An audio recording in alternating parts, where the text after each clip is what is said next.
কালকে হচ্ছে এই পাতিলটা কিনে আনা হয়েছে কয়েন মার্কেট থেকে। তো এটাই করে এখন হচ্ছে খিচুড়ি রান্না করব। তো ভাবলাম আপনাদের সাথে একটু শেয়ার করি।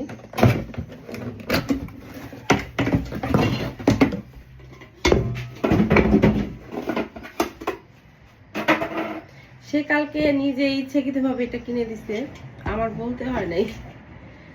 আমার ছেলে এটা দিয়ে কালকে খেলছিল, তো ভিতরে যে হাতের স্পট পড়ে গেছে। এটা এখন নতুন হাঁড়িতে খিচুড়ি রান্নার জন্য প্রথমে এখানে আমি দিয়ে দিচ্ছি গোটা গরম মশলা, পেঁয়াজ আর রসুন কাটা, আর এখানে তেজপাতা দিয়ে দিচ্ছি।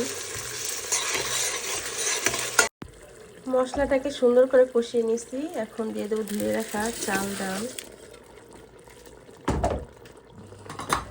সুন্দর মতো কষিয়ে নেওয়ার তেল উঠে আসছে, এই পর্যায়ে দিলাম ধুয়ে রাখা চাল আর ডাল। মশলার সাথে চাল ডালটাকে ভালো করে ভেজে নিয়েছি। এখন দিয়ে দেবো হচ্ছে পানি, গরম পানি দিয়ে দেবো।